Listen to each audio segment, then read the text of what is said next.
திரு ரஹ்மான், தொடர்ந்து நம்ம செய்திகளில் பார்த்துட்டு வரோம். இந்தியா நடத்தியிருக்கக்கூடிய இந்த துல்லியமான தாக்குதல்னால பாகிஸ்தானியர்கள் பதற்றத்தில் இருக்காங்க அப்படின்னு சொல்றதையும், பாகிஸ்தானியர்கள் வெள்ளை கொடி காட்டுறாங்க அப்படிங்கிற செய்திகளையும் நம்ம பார்த்துட்டு வரோம். அப்ப இந்தியாவிடமிருந்து அடுத்த கட்ட அந்த தாக்குதல்களையோ நடவடிக்கைகளையோ எதிர்கொள்ள பாகிஸ்தான் எந்த அளவுக்கு தயாரா இருக்கும்னு நினைக்கிறீங்க? எந்த மாதிரி ஒரு திட்டமிடலோட இருக்கும்னு நினைக்கிறீங்க?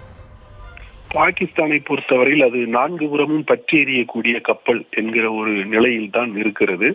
அந்த கப்பலினுடைய கேப்டன்களை நாட்டை விட்டு வெளிநாடுகளுக்கு சென்று தஞ்சம் அடைய வேண்டிய ஒரு சூழல்.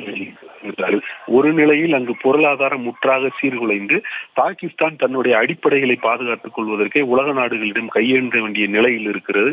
இதற்காக தன்னுடைய இறையாண்மை அது சீனா போன்ற நாடுகளிடம் அடகு வைப்பதற்கு கூட தயங்கவில்லை என்பதைத்தான் நாம் பார்க்கிறோம்.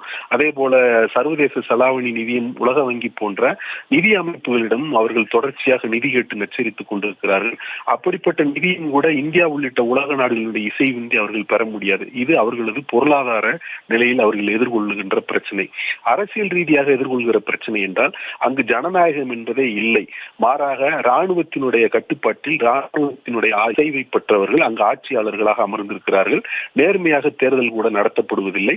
மக்களால் தேர்ந்தெடுக்க வாய்ப்பு இருக்கக்கூடியவர்களை அவர்கள் சிறையில் அடைத்து வைத்திருக்கிறார்கள் என்பதை பார்க்கிறோம். இது அங்கு அரசியல் ரீதியாக இருக்கக்கூடிய கொந்தளிப்பு. மூன்றாவதாக, தான் உருவாக்கிய விஷத்தை தானே அருந்த வேண்டிய நிலையில் பாகிஸ்தான் இருக்கிறது. ஏனெனில் பாகிஸ்தானும் பயங்கரவாத செயல்களால் தொடர்ந்து பாதிக்கப்பட்டுக் கொண்டிருக்கிறது. அது பலூசிஸ்தான் பகுதியாக இருந்தாலும் சரி, கைபர் பக்துன்வா மாகாணமாக இருந்தாலும் சரி, அல்லது ஆப்கானிஸ்தான் எல்லையை ஒட்டி இருக்கக்கூடிய பகுதிகளாக இருந்தாலும் சரி, அங்கு தீவிரவாதிகள் தொடர்ச்சியாக தாக்குதல்களை நடத்தி கொண்டிருக்கிறார்கள். அங்கும் பொதுமக்கள் உயிரை பலி கொடுக்க வேண்டிய சூழல் இருக்கிறது.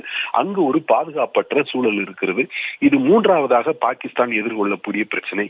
நான்காவதாக, இப்படி வழியே போய் இந்தியாவிற்குள் ஒரு பயங்கரவாதிகளை அனுப்பி ஒரு தாக்குதலை நடத்தி தனக்குத்தானே ஆப்பசைத்து குரங்கு போன்ற ஒரு நிலையில் சிக்கி இருக்கிறது பாகிஸ்தான்.